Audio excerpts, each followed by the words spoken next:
বেবেক মাসে দুশ্মন লাগছে রে ও মারে আমি আমারে খাইলে আল্লাহ।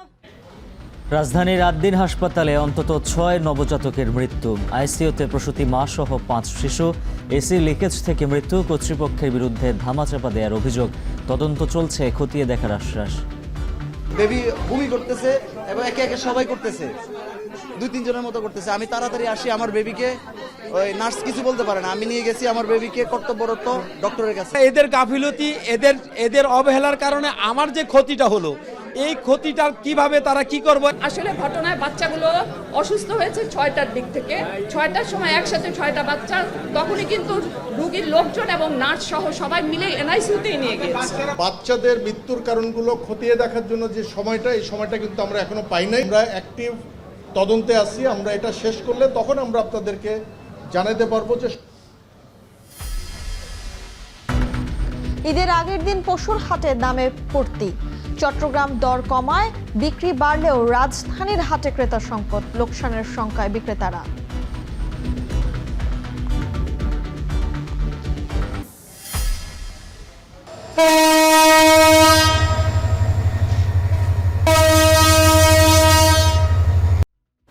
ঈদযাত্রার শেষ দিনেও ট্রেনের ছাদে ঘরমুখ যাত্রীরা।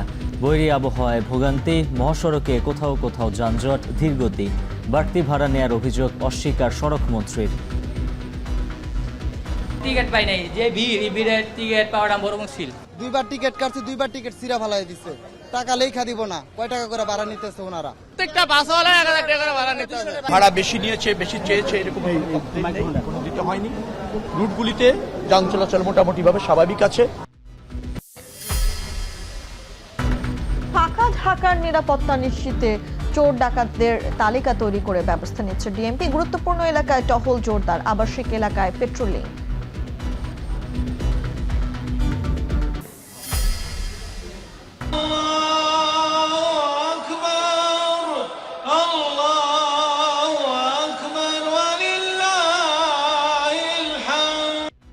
মিনায় শয়তানকে প্রতীকী পাথর নিক্ষেপের পর কোরবানি শুরু হাজিদের। পাকিস্তান, মালয়েশিয়া সহ অনেক দেশে ঈদুল আজহা পালন, দেশের বিভিন্ন স্থানে উদযাপন।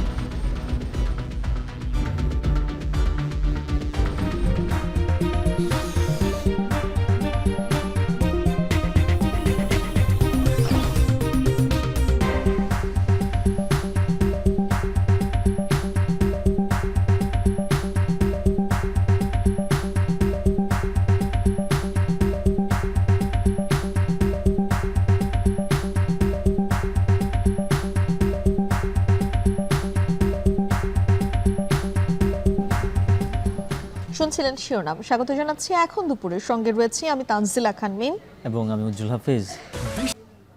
রাজধানীর আদ্দিন হাসপাতালে নবজাতক ওয়ার্ডে ৬ শিশুর মৃত্যু হয়েছে। প্রাথমিকভাবে ধারণা করা হচ্ছে এসির লিকেজ থেকে বিষাক্ত কারণে এই মৃত্যু। স্বজনদের অভিযোগ, হাসপাতাল কর্তৃপক্ষের অবহেলায় করুণ মৃত্যুর কারণ। এরই মধ্যে ৩ সদস্যের তদন্ত কমিটি গঠন করা হয়েছে। তাদের ৩ দিনের মধ্যে এই প্রতিবেদন দেওয়ার নির্দেশ দেওয়া হয়েছে।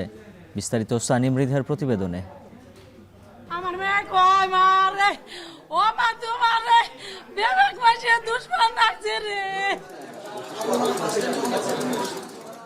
সৃষ্টিকর্তার কাছে সমর্পণের জন্য যখন তৈরি সবাই, তখন পৃথিবীতে সদ্য নেমে আসা স্বর্গের মতো শিশুদের ত্যাগ করতে হলো। এই ত্যাগ হাসপাতালের অবহেলার। যদিও আদ্দিন হাসপাতাল কর্তৃপক্ষ বলছে নবজাতক শিশুরা মারা গেছে দুর্ঘটনাজনিত কারণে। নিউনেটোলজিস্ট যারা আছেন তারা দেখে বলেছেন যে না, বাচ্চার ভাইটাল সাইন সবকিছু ভালো আছে, তখন কিন্তু তাকে আবার ওয়ার্ডে নিয়ে আসছে। আসলে ঘটনায় বাচ্চাগুলো অসুস্থ হয়েছে ৬টার দিক থেকে। ৬টার সময় একসাথে ৬টা বাচ্চা, তখনই কিন্তু রোগীর লোকজন এবং নার্স সহ সবাই মিলে এনআইসিইউতেই নিয়ে গিয়েছে। যারা চলে গেল, পৃথিবীকে তারা পেয়েছিল 1 থেকে 4 দিনের জন্য। এই সময়টায় তাদের যেখানে রাখা হয়েছিল সেখানে এক বিভীষিকারাত পোহালি ঈদ। কিন্তু এদিন সকালে রাজধানীর আদ্দিন হাসপাতালের পোস্ট অপারেটিভ রুমে নেমে আসে এক ভয়ঙ্কর ঘটনা। রুমে থাকা নবজাতক শিশুরা পৃথিবীর আলো ভালোভাবে দেখার আগেই এসির লিকেজ থেকে ছড়িয়ে পড়া বিষাক্ত গ্যাসের শিকার হলো। এদের মধ্যে 6টি নবজাতক মারা গেছে। হাসপাতাল কর্তৃপক্ষের দাবি, বাকি 5 জন প্রসূতি মা ও নবজাতককে সরানো হয়েছে আইসিইউতে। আরো 2 দিন আগে আমি এই ঘটনা শুনেছি যে ওখানে গ্যাসের সমস্যা আছে, বাচ্চাগুলো সব পাশের রুমে শিফট করবে। 3টার দিকে মা ফোন দিয়ে বলতেছে বাচ্চা অনেক কান্না করতেছে, তোর বোনেরও সমস্যা হইতেছে, একটা দেখ নার্স বা সিস্টার বাস কিনা। যে মারা যায় তাকে নিয়ে যায়, কিন্তু তারা পুরা ওয়ার্ডের যদি সবাই সরিয়ে ফেলতো তাহলে কিন্তু সব বেঁচে যায়। আমার স্ত্রী জিজ্ঞেস করলাম কিন্তু বাবু তো কান্না থামতেছে না, ওরা কি নার্সে কিছু বলে নাই কেন? না বলার কারণে আমি দৌড়ে গেছি। চিকুর ভাইরে খাওয়া দাওয়া করে না, ওই দুধ দেয় খায় না, আবার ফিটার দিয়ে খায় না, আমি এম করে কি গ্যাস গা। প্রাথমিকভাবে ধারণা করা হচ্ছে শীততাপ নিয়ন্ত্রণের যন্ত্র লিকেজ হয়ে যে বিষাক্ত গ্যাস ছড়িয়ে পড়েছিল সেই গ্যাসের কারণে মৃত্যু হয়েছে শিশুদের। বলা হচ্ছে সকাল 6টা থেকে 9টার মধ্যে হতাহতের ঘটনা ঘটে, তবে সকাল 11টার পর বিষয়টি জানাজানি হয়। 6টা বাচ্চার ক্ষেত্রে ঘটনা ঘটছে, আর 5টা বাচ্চা জন্মগত জটিলতার কারণে তাদের ম্যানেজমেন্ট চলছে। সুতরাং ওইটা আমরা এখন কনসিডারেশনে না আনি, ওটা আমাদের মেডিকেল লিগ্যাল গ্রাউন্ড আমরা চিন্তা করব। সাধারণ চোখে বা সাধারণ জ্ঞানে আমাদের যে চোখে যে দেখছি আর কি, আসলে এটা তো মানে সুস্থ জায়গা না। স্বজনরা বলছেন তাদের বাচ্চারা সুস্থ ছিল, অভিযোগ করেন মৃতদের থেকে টাকা নিয়ে ছাড়পত্র দেয়। এমনকি মৃত্যুর কারণ নিয়ে নাকি স্পষ্ট করে কিছু জানায়নি হাসপাতাল কর্তৃপক্ষ। তো বাচ্চা মারা গেছে ওনারা বলে নাই, পরে কি করলো ওষুধ লিখলো, আমার ভাই বললো ভাই আপনি কি ওষুধটা নিয়ে আসেন। আবার ও যখন আসছিল ওরে বলতেছে আপনি বি কাউন্টারে গিয়ে টাকাটা জমা দিয়ে আসেন। তবে তাদের দাবি চিকিৎসার ত্রুটি নয়, যান্ত্রিক ত্রুটির জন্যই শিশুদের এই মর্মান্তিক মৃত্যু। অভিযোগ করতে পারে, কিন্তু এইখানে কোনো ধরনের আমরা নিজেরাই তো জানি না, আমাদেরকে তো তদন্ত করে বের করতে হবে এটা কেন হলো। আমরা খুবই দুঃখিত এবং ব্যথিত। স্বাস্থ্য অধিদপ্তর বলছে শিশুদের ময়নাতদন্ত না হলেও পারিপার্শ্বিক আলামতের ভিত্তিতে আইনগত ব্যবস্থা নেওয়া হবে। এর মধ্যে সিআইডির কারিগরি তদন্ত দল কাজ শুরু করেছে। সানি মৃধা, এখন, ঢাকা। রাজধানীর মগবাজারের আদ্দিন হাসপাতালে এসির গ্যাস লিকেজ থেকে নবজাতক ওয়ার্ডে 6 শিশুর মৃত্যু হয়েছে। এ নিয়ে বিস্তারিত জানাতে সেখান থেকে যুক্ত হচ্ছেন আরিফ হোসেন। আরিফ, একটু জানাবেন স্বাস্থ্য অধিদপ্তরের কর্মকর্তারা কি বলছেন এবং মৃত শিশুদের পরিবারের অভিযোগ কি? মিম, স্বাস্থ্য অধিদপ্তরের যিনি ডিজি রয়েছেন কিছুক্ষণ আগে তিনি সংবাদ সম্মেলন করে সাংবাদিকদের জানিয়েছেন যে এই ঘটনায় 3 সদস্যের তদন্ত কমিটি গঠন করা হয়েছে। যদি অবহেলাজনিত কারণে মৃত্যু হয় সে বিষয়টিও খতিয়ে দেখা হবে। এছাড়া আমরা এখানে প্রশাসনের লোকজন দেখেছি। রমনার যিনি ডিসি রয়েছেন জাহিদ, তিনি আমাদেরকে জানিয়েছেন যে যে কয়জন শিশু মারা গিয়েছে তাদের মৃত্যুর কারণ অনুসন্ধানের জন্য তারা পোস্টমর্টম করবেন। এছাড়া আমরা একটি জায়গা আপনাদেরকে দেখাতে চাই, যেই জায়গাটি হলো ইতিমধ্যেই সিআইডির যে তদন্ত টিম রয়েছে তারা তদন্ত করছে এবং হলো কি এখানেও একজন অভিযোগ নিয়ে এসেছেন। আমরা যদি একটু কথা বলি, কি বলতে চাচ্ছেন, কি হচ্ছে? মানে বাপুরা তো মারা গেছে সকালবেলা, এখন নীল হয়ে গেছে আকাই, মানে এখন পর্যন্ত ছাড় দেয়নি? না, ছাড় দেয় না কোন রকম, হেলি পানা ফাইল পায় না, ওই পানা এই পানা বলতেছে। ঠিক আছে, আমরা তো বাসায় যাবো কখন? বাসায় কেমন শহরে যে আমি আইটা গেলাম গা। এখানে শুনতে পাচ্ছেন এরকম কিছু বাক বিতণ্ডায় কিন্তু জড়িয়ে পড়ছেন যাদের নবজাতক মারা গিয়েছে। আমরা এই মুহূর্তে সেই ওয়ার্ডটিতে যেতে চাই, যেই ওয়ার্ডটি ইতিমধ্যেই স্বাস্থ্য অধিদপ্তরের পক্ষ থেকে তালাবদ্ধ করে দেওয়ার কথা বলা হয়েছে এবং এই ওয়ার্ডটির ভেতরে এই মুহূর্তে সিআইডির যারা টিম রয়েছেন তারা আলামত সংগ্রহ করছেন এবং তারা খতিয়ে দেখছেন যে এই ওয়ার্ডটির কোনো ধরনের ত্রুটি বিচ্যুতি ছিল কিনা এবং তারা সেই ওয়ার্ডটির ত্রুটি বিচ্যুতিগুলো তারা তুলে ধরে এরপরে প্রতিবেদন জমা দেবেন। এছাড়া ক্রাইম সিন ইউনিট খতিয়ে দেখছেন, তারা আলামত সংগ্রহ করছেন ভেতরের। আমরা পুলিশের সাথে কথা বলছিলাম, তারা বলছেন যে এই যে অবহেলাজনিত যে মৃত্যুর কথা বলছে পরিবারের পক্ষ থেকে যে অভিযোগ তোলা হচ্ছিল সেই অভিযোগ তারা খতিয়ে দেখছেন। ইতিমধ্যেই ভেতরে সিআইডির টিম রয়েছে। এই রুমটিতেই ছিলেন 13 জন সদস্য এবং যেই সদস্যের নাম আমরা প্রকাশ করেছিলাম এখন টেলিভিশনের মাধ্যমে এবং এখানে আমরা দেখতে পাচ্ছি পিবিআইয়ের সদস্যরা রয়েছেন, তারা এখানে এসছেন। সিআইডির পক্ষ থেকে বলা হয়েছে crime scene do not cross, অর্থাৎ ক্রাইম সিন হিসেবে এই বিষয়টিকে তারা বিবেচনায় নিয়ে তারা আলামত সংগ্রহ করছেন, খতিয়ে দেখছেন এবং যে আর্কিটেকচার দিক থেকে একটি ওয়ার্ড কেমন হওয়া উচিত নবজাতকের জন্য সে বিষয়টিও খতিয়ে দেখছেন যে এখানে কোনো ধরনের কোনো ঝামেলা রয়েছে কিনা। এছাড়া হাসপাতাল কর্তৃপক্ষের পক্ষ থেকে সংবাদ সম্মেলন করা হয়েছে এবং তারা আমাদেরকে জানিয়েছেন যে এই ঘটনায় এখন পর্যন্ত 6 জন নবজাতক মৃত্যু হয়েছে। যদিও আমরা যেই গতকালকের লিস্ট এবং আজকের লিস্ট মিলিয়ে দেখছিলাম যে এখানে 13 জন রয়েছে। আপনারা দেখতে পাচ্ছেন পিবিআইয়ের সদস্যরা ইতিমধ্যে ভেতরে ঢুকছেন এবং তারা ভেতরে কোনো ধরনের ত্রুটি রয়েছে কিনা, রুমের ত্রুটি রয়েছে কিনা, অথবা কোনো ধরনের গ্যাসের অস্তিত্ব রয়েছে কিনা। যেই গ্যাসের অভিযোগ বলা হচ্ছিল যে এসির গ্যাস লিকেজের মাধ্যমে এই ঘটনা ঘটেছে, অথবা গতকালকে মধ্যরাতের পর থেকেই বাচ্চাগুলো হুট করেই এই কেবিনে থাকা 13টি বাচ্চার অধিকাংশই কান্নাকাটি শুরু করে এবং এই কান্নাকাটির জেরেই তারা হলো গিয়ে পরবর্তীতে বমি করে। বমির এক পর্যায়ে তাদের শ্বাসকষ্ট শুরু হয় এবং পরই কিন্তু একে একে করে নবজাতক মৃত্যু হয়েছে, এমন কথা আমাদেরকে বলা হয়েছে। তবে প্রশাসনের ঊর্ধ্বতম কর্মকর্তা যারা রয়েছেন তারা এখানে এসেছিলেন, তারা বলছেন মৃত্যুর সংখ্যা কত এবং কতজন সেই বিষয়টি খতিয়ে দেখছেন। এর পাশাপাশি যারা মারা গিয়েছে, যে কজন নবজাতক তাদের যারা পরিবার এখানে রয়েছেন, তারা পোস্টমর্টম করবেন এবং পোস্টমর্টমের পরই পরিবারের হাতে এই যে নবজাতকদের তুলে দেবেন। তবে এই ঘটনায় কারা জড়িত এবং এই অবহেলাজনিত কোনো ঘটনা হয়েছে কিনা সে বিষয়টাও ইতিমধ্যেই খতিয়ে দেখা হচ্ছে। আমরা হাসপাতাল কর্তৃপক্ষ থেকে শুরু করে যারা পুলিশের কর্মকর্তা রয়েছেন তাদের সাথে কথা বলেছিলাম, তারা আমাদেরকে নিশ্চিত করেছেন যদি অবহেলাজনিত কোনো কারণে মৃত্যু হয় এবং পরিবারের যদি দাবি সেটা থাকে, তার সাথে যদি বাস্তবতার সামঞ্জস্যতা থাকে, তাহলে তারা অবশ্যই আইনের আওতায় আসবে এবং এই হাসপাতালে যারা নবজাতক রয়েছেন ক্রিটিক্যাল অবস্থায় তাদেরকে অন্য হাসপাতাল সরিয়ে নেওয়া হচ্ছে এবং যেই ওয়ার্ডটিতে এই ঘটনা ঘটছে সেই ওয়ার্ডটি তালাবদ্ধ করে রাখার জন্য নির্দেশ দিয়েছে ডিজি মহোদয়, অর্থাৎ স্বাস্থ্য অধিদপ্তরের ডিজি। মিম। মগবাজার আদ্দিন হাসপাতাল থেকে সরাসরি যুক্ত হয়েছিলেন সহকর্মী আরিফ হোসেন। শেষ দিনে জমজমাট রাজধানীর পশুরহাট, পাশাপাশি জমে উঠেছে রাজধানীর বাইরের পশুরহাটও। সেই খবর জানাবো সহকর্মী জাবেদ আবদুল্লাহ আমাদের সঙ্গে যুক্ত আছেন।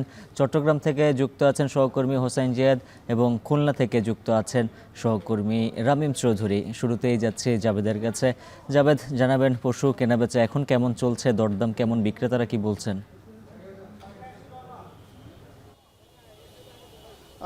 উজ্জ্বল, এরই মধ্যে পশুর হাটগুলোতে আমরা দেখেছি যে সময় গড়িয়ে যাওয়ার সঙ্গে সঙ্গে বেচাকেনা কিছুটা বেড়েছে, তবে সেটি তুলনামূলক কম। আমরা এই পর্যন্ত 3 থেকে 4টি হাট ঘুরে দেখলাম।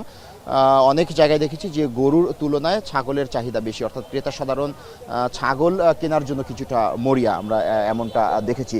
এ নিয়ে কিন্তু বিক্রেতাদের একটি মিশ্র প্রতিক্রিয়া আছে। তারা বলছে যে বড় গরু এখনও অবিকৃত। আপনি নিশ্চয় ছবিতে ফ্রেমে দেখতে পাচ্ছেন যে অনেক গরু, হাট ভরা পশু, কিন্তু তার ক্রেতা নেই বললেই চলে। এবং এই যে বৈরী আবহাওয়ায় অনেক পশু এরই মধ্যে অসুস্থ হয়ে গেছে বলে কিন্তু খামারিরা আমাদেরকে জানিয়েছে। একটু বলে রাখি, হাটগুলো সার্বিক ব্যবস্থাপনা বেশ ভালো। আমরা যে হাটটিতে আছি উত্তরা দিয়াবাড়ি হাট, এখানে বৃষ্টির কারণে এই হাটে পানি জমে গেছে, যে কারণে কিছুটা ভোগান্তিতে পড়েছে ক্রেতা বিক্রেতা উভয়ই। এছাড়া হাটগুলোতে ক্যাশলেস লেনদেন অর্থাৎ ডিজিটাল লেনদেনের ব্যবস্থা করা হয়েছে, নিরাপত্তা বলয় তৈরি করা হয়েছে, একই সঙ্গে সরকার নির্ধারিত 5% হাসিল সেটি ঠিকমতোই নেওয়া হচ্ছে। কিন্তু সমস্যা ওই একটি, যেটি বললাম যে মূলত হাটে ক্রেতা সাধারণ কম। ব্যাপারীরা ধারণা করছে যে এই শেষ সময়ে তারা তাদের এই যে পালিত পশু সেগুলো তারা বিক্রি করতে পারবে না। আমি অনেক সময় কথা বলেছি, তারা আমাদেরকে জানিয়েছে তারা দাবি করছে পশু বিক্রি না হলে তারা এই পশু নিয়ে গ্রামে ফিরে যাবেন, যেহেতু আর অল্প কিছুক্ষণ সময় আছে। ধারণা করা হচ্ছে যে বিকেল নাগাদ অথবা বিকেল থেকে রাতের মধ্যে এই পশু বিক্রি বাড়তে পারে এবং এটি শেষ কেনাকাটা বলে কিন্তু খামারিরা দাবি করছেন। তারা বলছেন যে বিকেলে এবং রাতে হয়তো পশু কেনাবেচা কিছুটা বাড়তে পারে। তো এছাড়া সার্বিক পরিস্থিতি হাটে অন্য বছরে যে পরিমাণ আমরা ক্রেতা সমাগম দেখি সেই হিসেবে এবার ক্রেতার সমাগম কিছুটা কম। পশু মধ্যে এই হাটগুলোতে যেমন মহিষ রয়েছে, ছাগল রয়েছে, গরু রয়েছে। আমরা দেখেছি যে গরুর থেকে ছাগলের দাম তুলনামূলক বেশি চাচ্ছে ব্যাপারীরা। এই নিয়ে কিন্তু একটি মিশ্র প্রতিক্রিয়া আছে হাটে ক্রেতা বিক্রেতা উভয়ের মধ্যে। তো আমরা এখন চলে যাব আমাদের আরেক সহকর্মী হোসেন জিয়াদ, তিনি রয়েছেন চট্টগ্রামে। জিয়াদ, আপনি জানাবেন সেখানকার পশুর হাটের কেনাবেচার সবশেষ তথ্য। জাবেদ, অনেকটা রাজধানীর মতোই চট্টগ্রামের পশুর বাজারের অবস্থা। বিশেষ করে গতকাল থেকে টানা বৃষ্টি এবং কালবৈশাখীর থাবায় বলা যায় বিপর্যস্ত চট্টগ্রামের পশুর হাটগুলো। কারণ এই টানা বৃষ্টির মধ্যে ক্রেতা শূন্য হয়ে পড়েছে চট্টগ্রামের পশুর হাট। এবং আমরা গত কয়েক বছরের অভিজ্ঞতা থেকে আমি বলতে পারি যে গত 2-3 বছর ধরে যে পরিমাণ এই সময়টাতে যে পরিমাণ ক্রেতার উপস্থিতি আমরা দেখতাম, হাটে গম করতো একেবারে ক্রেতা বিক্রেতা, মুহূর্তে মুহূর্তে পশু নিয়ে ছুটে যেত তারা উৎসবমুখর পরিবেশে। আজকে একেবারেই বললেই চলে অনেকটা হাটে, এবং যারা বিক্রেতা আছেন তারা দেখছেন যে পর্যাপ্ত পশু হাটের পাশাপাশি হাটের বাইরে পর্যন্ত যেই সড়ক রয়েছে পুরো সড়ক জুড়ে আসলে এই মুহূর্তে পশু নিয়ে অপেক্ষা করছেন বিক্রেতারা, এবং এখনও আমরা দেখছি বিভিন্ন জায়গা থেকে আশেপাশের অঞ্চলগুলো থেকে ব্যাপারীরা পশু নিয়ে হাটের দিকে ছুটে আসছেন। এবং অনেকের সাথে কথা হচ্ছিল যিনি 10টা 15টা গরু নিয়ে এসেছেন গতকাল থেকে, তিনি 2টা 3টা 4টা গরু বিক্রি করেছেন, বাকিগুলো নিয়ে হতাশ মনে আসলে অপেক্ষা করছেন। এবং অনেকে বলছেন যে তারা আসলে হয়তো তাদেরকে ফেরত যেতে হবে এই পশু নিয়ে, যেটি আসলে বড় লোকসান তৈরি করবে এবছর কৃষক এবং খামারি পর্যায়ে। এবং গরুর লালন পালন খরচ ভাড়া থেকে শুরু করে খাদ্যের খরচ সব নিয়েই আসলে এই মুহূর্তে তারা দুশ্চিন্তায় বাকি সময়টুকু পার করছেন। আর খুব বেশি সময় নেই, শেষ মুহূর্তে হাটে পশুর দাম অনেকটাই পড়ে গিয়েছে চট্টগ্রামে, বিশেষ করে বড় পশুর ক্ষেত্রে প্রতিটি পশুর ক্ষেত্রে আমরা দেখছি 20 থেকে 30 হাজার টাকা পর্যন্ত কমেছে। এবং যারা এই মুহূর্তে ক্রেতা আছেন তারা আরও কত কমে কিনতে পারবেন সেজন্য অনেকে দরাদরি দর কষাকষি করছেন, আরও কিছু সময়ের জন্য তারা এখানে অপেক্ষা করছেন। তো ক্রেতা যারা তারা আজকে স্বস্তি হাসি মুখেই পশু নিয়ে ফিরে যাচ্ছেন, কিন্তু যারা বিক্রেতা তাদের সবাই আসলে বড় রকমের দুশ্চিন্তায় পড়েছেন চট্টগ্রামে। তো এই ছিল আমার কাছে চট্টগ্রামের পশুর বাজারের সবশেষ খবর। আমরা এখন খুলনার খবর জানতে চলে যাব, সেখানে আমাদের আছেন সহকর্মী রামিম চৌধুরী।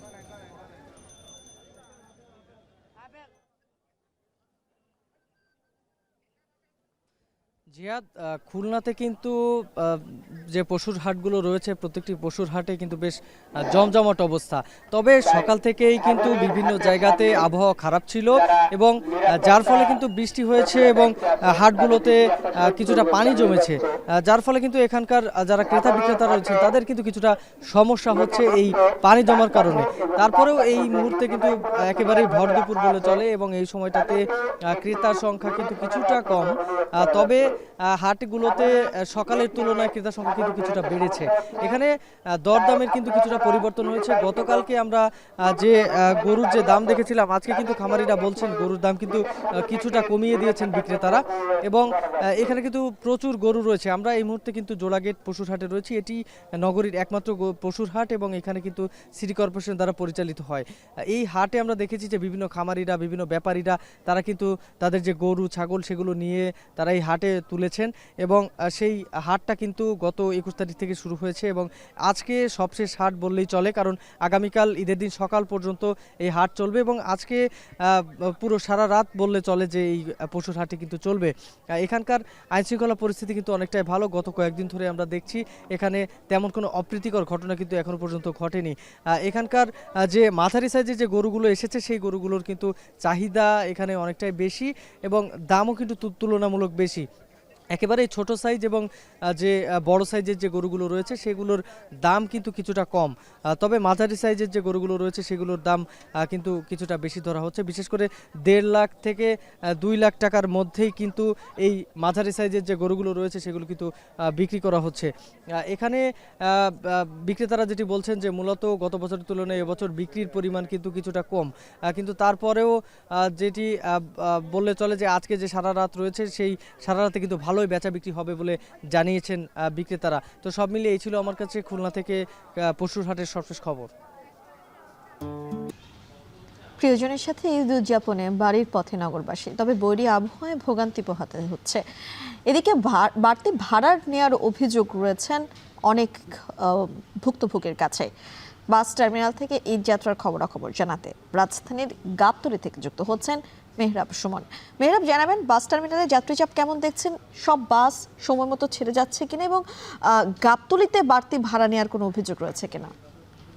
গাবতলী বাস টার্মিনালে আমরা সকালে যেটি দেখেছিলাম এখন চিত্রটা এর একটু ভিন্ন, কারণ এখন যাত্রী সংখ্যা বেলা বাড়ার সাথে সাথে যেখানে বাড়ার কথা সেখানে এখানে কমেছে বলে আমরা দেখতে পাচ্ছি। তবে কিছুক্ষণ আগে এখানে সড়ক ও পরিবহন মন্ত্রী শেখ রবিউল ইসলাম এসেছিলেন এখানে পরিদর্শন করতে এবং সে জানার চেষ্টা করছিলেন যে এখানে কোনো ধরনের বাড়তি ভাড়া নেওয়া হচ্ছে কিনা। তিনি আমাদের যেটি জানিয়েছেন যে কয়েকটা বিচ্ছিন্ন ঘটনা ছাড়া এখানে কোনো ধরনের কাউন্টার থেকে অন্তত বাড়তি ভাড়া নেওয়া হচ্ছে না বলে আমাদের আশ্বস্ত করেছেন। তবে আমরা এখানে সরজমিনে যেটি দেখেছি যারা এখানকার যাত্রীরা আছেন তারা যে অভিযোগটি করছেন এখানে 3 থেকে 4 গুণ বেশি দরে ভাড়াটা নেওয়া হচ্ছে। তবে কাউন্টারে কিছু কিছু জায়গায় সঠিক ভাড়াটা নেওয়া হলেও কিন্তু অধিকাংশ যারা বাইরে থেকে উঠছেন, যেসব যাত্রী এখানে আসছেন বাইরে থেকে উঠছেন, তাদের কাছ থেকে 3 থেকে 4 গুণ বেশি ভাড়া নেওয়া হচ্ছে। বেলা বাড়ার সাথে সাথে যাত্রী সংখ্যা যেমন কমছে, ঠিক তেমনই যে আগের যে শিডিউল বিপর্যয়টা ছিল এখন সেটি হচ্ছে না। এখন নিয়মিত গাড়ি তার গন্তব্যে চলে যাচ্ছে, ঠিক সময় মতোই ছেড়ে যাচ্ছে। আমরা এখানে সকাল থেকে দেখতে পেয়েছি যে ছোট ছোট বাচ্চারা তাদের পরিবারের সঙ্গে করে এসেছে এখান থেকে তাদের যে গ্রামের বাড়ি সে তার যাওয়ার উদ্দেশ্যে। তারা শত বাধা বিপত্তি এবং বৃষ্টি বিঘ্ন হওয়ার পরেও তারা যে তাদের আত্মীয় স্বজনের কাছে যেতে পারছে এর জন্য তারা খুশি। এর জন্য যদি একটু বাড়তি ভাড়া দিতেও হয় তাতে তাদের কোনো অনেকেরই আপত্তি নেই বলে তারা জানিয়েছে। আমরা সকাল থেকেই এখানে দেখতে পেয়েছিলাম যে এখানে ভ্রাম্যমাণ আদালত বাড়তি যারা ভাড়া নিচ্ছে তাদের বিরুদ্ধে একটি অভিযান পরিচালনা করছে এবং কয়েকটি বাস মালিককে তারা জরিমানা করেছে বলে আমাদেরকে জানিয়েছে। এই ছিল আমার কাছে গাবতলী থেকে সবশেষ তথ্য। গাবতলী বাস টার্মিনাল থেকে যুক্ত হয়েছিলেন মেহরাব সুমন। অতিরিক্ত যানবাহনের চাপ ও বৃষ্টির কারণে ঢাকা টাঙ্গাইল যমুনা সেতু মহাসড়কের কোথাও কোথাও যানজট ও ধীর গতিতে চলাচল করছে। এ বিষয়ে জানাতে মহাসড়ক থেকে যুক্ত হচ্ছেন কাউসার আহমেদ এবং আমাদের সঙ্গে আরও শরীয়তপুর থেকে যুক্ত হবেন সহকর্মী কাজী মনিরুজ্জামান। আমরা শুরুতেই যাব কাউসারের কাছে। কাউসার, জানাবেন মহাসড়কের যানবাহন নিরসনে আইন শৃঙ্খলা বাহিনীর ভূমিকা কেমন দেখছেন?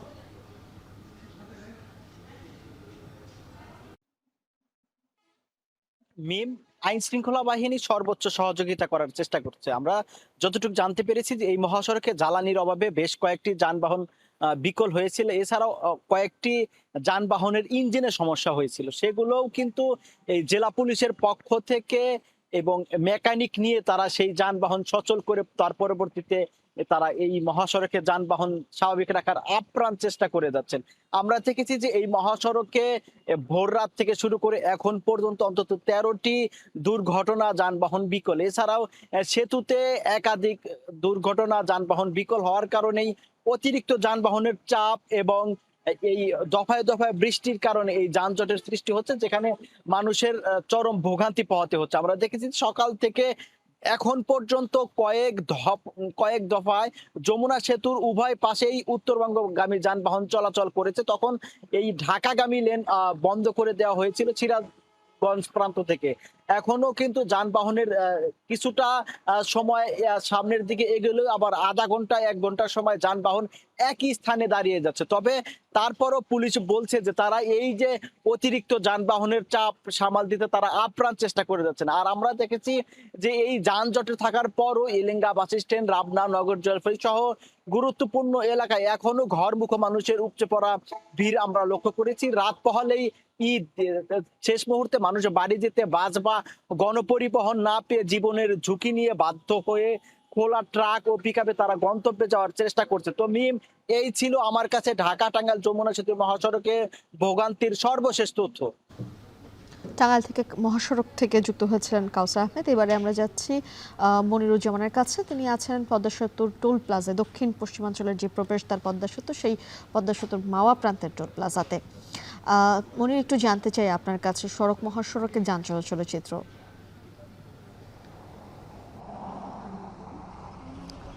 এই মুহূর্তে এক্সপ্রেসওয়েতে যানবাহনের বাড়তি যানবাহন রয়েছে, তবে সেটা যানবাহনের চাপ এমনটা বলা যাবে না। আমরা দেখছি যে এই এক্সপ্রেসওয়েতে সকালের যে যানবাহনের বাড়তি যানবাহন ছিল তার থেকে এখন যত বেলা গড়াচ্ছে কিছুটা যানবাহনের চাপ কমতেছে। বেশিরভাগ সময় কিন্তু টোল প্লাজায় ফাঁকা থাকছে এবং যেই যানবাহনগুলো আসছে সেগুলো কিন্তু দ্রুত সময়ের মধ্যে টোল পরিশোধ করে সে পদ্মা সেতু পার হয়ে গন্তব্যে পৌঁছে যাচ্ছে। আমরা 12:30টার সময় দেখেছিলাম এখানে সড়ক পরিবহন ও সেতু মন্ত্রণালয়ের প্রতিমন্ত্রী রাজীব আহসান এসেছিলেন এবং তিনি এখানকার টোল প্লাজাগুলো পরিদর্শন করেছেন এবং এখানকার যারা যাত্রী আছে তাদের সাথে কথা বলেছেন। যাত্রীদের জন্য বিভিন্ন জায়গায় যে সুযোগ সুবিধা রেখেছেন সেগুলো তিনি পরিদর্শন করেন এবং এখানে যাত্রীদের জন্য যে সুপেয় পানির ব্যবস্থা রাখা ছিল তিনি নিজে পান করে সেটা পরীক্ষা করে দেখেন। তিনি আমাদেরকে জানিয়েছেন আসলে সড়ক রেলপথ এবং নৌপথে কোথাও কোনো চাঁদা বা অতিরিক্ত ভাড়া আদায়ের কোনো অভিযোগ এখনো পর্যন্ত তিনি পাননি, এমনটা তিনি দাবি করেছেন এবং স্বাচ্ছন্দ্যে নির্বিঘ্নে স্মুথলি যাত্রীরা যাতায়াত করতে পারছে কোনো ভোগান্তি ছাড়া, এমনটা তার দাবি। আসলে আমরাও দেখছি যে আসলে ঢাকা মাওয়া ভাঙ্গা এক্সপ্রেসওয়েতে যানবাহনের বাড়তি চাপ থাকলেও কিন্তু আসলে কোথাও দীর্ঘ যানজট বা ভোগান্তি নেই। এবছর গত 2 দিন ঈদ ছুটিতে কিন্তু পদ্মা সেতুতে যানবাহনের টোল আদায়ের রেকর্ড 9,83 লাখ টাকার উপরে টোল আদায় হয়েছে এবং প্রচুর সংখ্যক যানবাহন পারাপার হয়েছে, এমনটা কিন্তু পদ্মা সেতুর টোল আদায়ের যারা সংশ্লিষ্ট তারা আমাদেরকে জানিয়েছেন। তারা বলছেন যে আসলে এখানে ইটিসি রয়েছে উভয় প্রান্তে এবং পাশাপাশি যে টোল আদায়ের বুথগুলো সেখানে অল্প সময়ের মধ্যেই তারা টোল আদায় করতে পারছেন। তো আসলে সড়কে চাপ কিছুটা থাকলেও সেটা কিন্তু বিড়ম্বনা হচ্ছে না, তবে বৈরী আবহাওয়া মাঝে মাঝে কিন্তু যাত্রীদের ভোগাচ্ছে। সব ভোগান্তি বা দুর্ভোগ সব পেরিয়েই কিন্তু উতরিয়েই কিন্তু সবাই গ্রামের বাড়িতে যাচ্ছেন, পরিবার পরিজনের সাথে ঈদের আনন্দ তারা করবেন তেমন করার জন্য যাচ্ছেন এবং সেটাই কিন্তু আমরা দেখছি তাদের চোখে মুখে সেই উচ্ছ্বাস আনন্দ। মিম সরাসরি যুক্ত হয়েছিলেন সহকর্মী কাজী মনিরুজ্জামান। ঈদযাত্রার শেষ দিনেও রাজধানী ছাড়ছেন ঘরমুখ মানুষ। ট্রেনে ঈদযাত্রার খবর জানাতে রাজধানীর বিমানবন্দর রেল স্টেশন থেকে যুক্ত আমিরুল জানাবেন শেষ দিনে ভিড় কেমন দেখছেন, যাদের টিকিট রয়েছে তারা ট্রেনে উঠতে পারছেন তো ঠিকঠাক মতো? শেষ দিন একেবারে শেষ সময়, শেষ বিকেলে মানুষজন আপন নিড়ে বাড়ি ফিরছেন। এখন নিশ্চয়ই আমার পিছনে লক্ষ্য করছেন অনেকেই কিন্তু এখন পর্যন্ত ট্রেনের জন্য অপেক্ষায় রয়েছেন। আমরা কিছুক্ষণ আগেই সংবাদে যেমনটি বলছিলাম যে বেশ কিছু ট্রেনে আমরা শিডিউল বিপর্যয় দেখেছি, যেমন এখন ট্রেনের যে অপেক্ষাটি চলছে সেটি হচ্ছে চট্টলা এক্সপ্রেসের জন্য, মূলত যেটি শিডিউল বিপর্যয় প্রায় 1 ঘন্টারও বেশি সময় আমরা দেখেছি এবং এর পাশাপাশি অন্য আরও যে কয়েকটি ট্রেনের শিডিউল বিপর্যয় হয়েছে এর মধ্যে আমরা দেখেছিলাম বেশ কিছু ক্ষেত্রে 20 থেকে 30 মিনিট কিংবা কোনো কোনো ক্ষেত্রে 2 থেকে 3 ঘন্টাও কিন্তু শিডিউল বিপর্যয় হয়েছে। তবে মানুষজন যেহেতু এত সমস্যার পরও ভোগান্তির পরও মানুষজন বাড়ি ফিরতে পারছেন সেটি ঘিরে আমরা লক্ষ্য করছিলাম সবার চোখে মুখে এক ধরনের উচ্ছ্বাস রয়েছে এবং এর পাশাপাশি আমরা দেখেছি কেউ কেউ আবার 2 থেকে 3 ঘন্টা আগে তারা কিন্তু এখানে স্টেশনে এসে হাজির হয়েছেন, অপেক্ষা করছেন পরিবার পরিজন নিয়ে, পরিবারের ছোট শিশু যে রয়েছে থেকে সবাইকে নিয়ে মূলত হাজির হয়েছেন স্টেশনে। এবং এর পাশাপাশি আমরা আজকের যে রেলের যে মহাপরিচালক রয়েছেন তিনি মূলত বেশ কয়েকটি স্টেশন পর্যবেক্ষণ করেছেন, পরিদর্শন করেছেন, তার সাথে আমাদের কথা হয়েছিল। এখানে যেহেতু বেশ কিছু অভিযোগ রয়েছে রেল স্টেশনে যে ধরনের চাঁদাবাজি কিংবা অনেকে ট্রেনের টিকিট না কেটে যে ট্রেনে উঠতে পারছেন সেই ধরনের ব্যবস্থাপনা তারা যেটি বলছেন যে তারা কঠোরভাবে সেটি দেখভাল করছেন। যদিও এখানে স্টেশনের পক্ষ থেকে আমরা আরও কিছু জায়গায় কথা বলেছি, তারা যেটি বলছেন যেহেতু আজকের শেষ দিন শেষ সময় সেক্ষেত্রে তারা যাত্রীদেরকে কিছু কিছু ক্ষেত্রে ছাড় দিচ্ছেন, অর্থাৎ যারা ট্রেনের টিকিট কাটতে পারেননি অনলাইনে কিংবা অফলাইনে সে ধরনের যাত্রীদের মূলত অনেক কিছু কিছু ক্ষেত্রে ছাদে ওঠার সুযোগ দিচ্ছেন। যদিও সেটি তারা যেটি বলছেন যে আইন তারা অমান্য করতে চান না সেটি কিন্তু এখানে বলা হচ্ছে। এবং একই সাথে আমরা এখানে দেখেছি আরও কিছু ক্ষেত্রে যেটি হয়েছে যে ট্রেনের বগিতে একেবারে গাদাগাদি করে মানুষজন কিন্তু উঠছেন এবং তারা যে কোনো মূল্যে তারা বাড়ি ফিরতে চাচ্ছেন যে কোনোভাবে। সব মিলে বলা চলে আজকের সার্বিক যে চিত্র রেলপথে সেটি হচ্ছে স্বস্তিদায়ক রয়েছে এবং মানুষজন আসলে অপেক্ষার অর্থাৎ এত ভোগান্তির পরও তারা কিন্তু অপেক্ষা করছেন বাড়ি ফিরবেন, পরিবার পরিজনের সাথে তাদের যে ঈদ রয়েছে সেটি করবেন। উজ্জ্বল, রেলপথের ঈদযাত্রার খবর জানাচ্ছিলেন মিয়া আমিরুল। দেশের দক্ষিণাঞ্চলের মানুষের ঘরে ফেরার খবর জানাতে সদরঘাট লঞ্চ টার্মিনাল থেকে যুক্ত হচ্ছেন আসিফ ইকবাল খান। সরাসরি যুক্ত হচ্ছে তার সঙ্গে। আসিফ, একটু জানাবেন এখন কোন কোন গন্তব্যে ছেড়ে যাচ্ছে লঞ্চ এবং যাত্রী চাপ কেমন?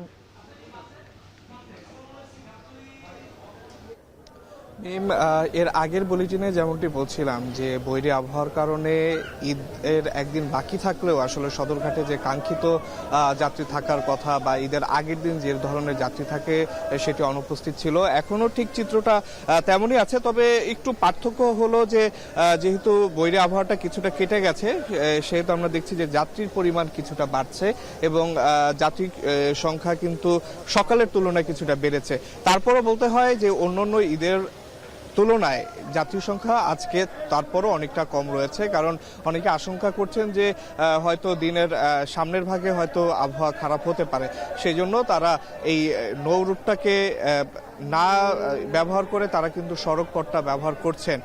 একটু জানিয়ে রাখি যে এই নৌপথটা কিন্তু দক্ষিণাঞ্চলের যাত্রীদের জন্য সবচেয়ে একটি আরামদায়ক একটি যাত্রা পথ হিসেবে বিবেচিত হয়, কিন্তু এই বৈরী আবহাওয়ার কারণে কিন্তু আমরা দেখতে পাচ্ছিলাম গত 2 দিন বা 3 দিন যে পরিমাণ ভিড় ছিল সদরঘাট লঞ্চ টার্মিনালে, যেহেতু এটি দিয়েই দক্ষিণাঞ্চলে যাওয়ার একমাত্র নৌপথ, সেই ভিড়টি কিন্তু আজকে সকাল থেকেই আমরা দেখতে পাচ্ছিলাম না। আমরা লঞ্চ কর্তৃপক্ষের সাথে কথা বলেছি, তারা যেটি বলছিলেন দক্ষিণাঞ্চলের মানুষের ঈদের আগের দিন আসলে বাড়ি যাওয়ার প্রবণতাটা এমনিই একটু কম, যেটি তারা বলছিলেন, কারণ দেখা যায় যে তারা ঈদের অনেকটা আগে চলে যান অথবা তারা ঈদের দিন বা তার পরে যেয়ে থাকেন।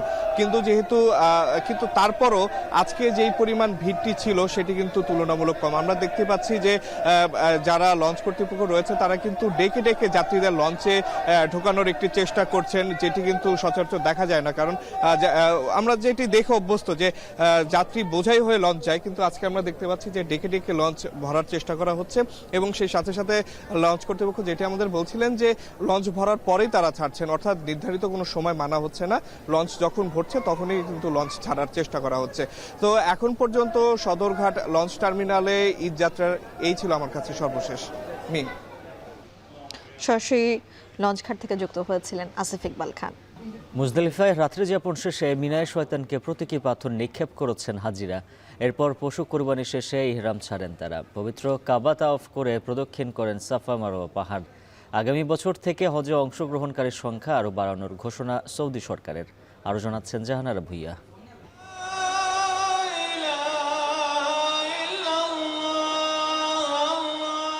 মুজদালিফার ময়দানে খোলা আকাশের নিচে রাত্রিযাপন শেষে সূর্যোদয়ের সঙ্গে সঙ্গে মিনার উদ্দেশ্যে পায়ে হেঁটে রওনা দেন হাজিরা।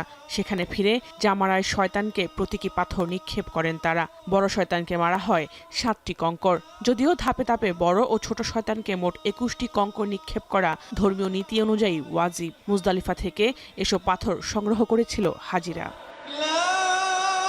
এরপর পশু কোরবানির শেষে মাথা মুন্ডন করে ইহরাম ছাড়েন মুসল্লিরা। একই দিন পবিত্র কাবা তাওয়াফ করে সাফা মারওয়া সাই করেন। 12 ও 13 জিলহজ আরও 2 ধাপে জামারায় শয়তানকে পাথর মারবেন হজে অংশগ্রহণকারীরা। মিনা থেকে মক্কা ফিরে বিদায়ী তাওয়াফের মধ্য দিয়ে হজের আনুষ্ঠানিকতা শেষ হবে। এর আগে মঙ্গলবার আরাফাতের ময়দানে ইবাদত বন্দিগির মাধ্যমে আল্লাহর সন্তুষ্টি অর্জন করার চেষ্টা করেন তারা। সেখান থেকে মসজিদুল নামিরায় এক আজানে জোহর ও আসরের নামাজ আদায় করে মুজদালিফায় যান তারা। এবারের হজে ইরান থেকে অংশ নেওয়া মুসল্লিরা মক্কায় জড়ো হয়ে ইসরায়েল ও যুক্তরাষ্ট্র বিরোধী স্লোগান দেন। লেবাননে মুসলিমদের উপর অভিযানের তীব্র নিন্দা জানান তারা। এই অঞ্চলের শান্তি কামনায় দোয়া করেন ইরানের হাজিরা।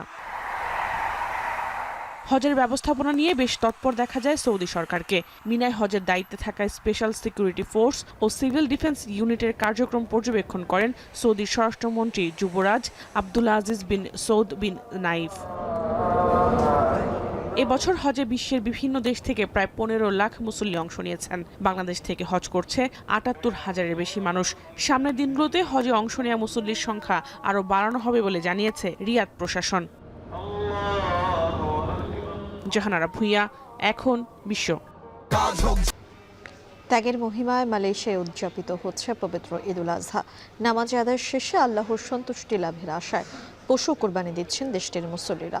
দূরপ্রবাসে পরিবারের সদস্যদের অনুপস্থিতিতেই ঈদ আনন্দ উদযাপন করছেন মালয়েশিয়ার প্রবাসী বাংলাদেশিরাও।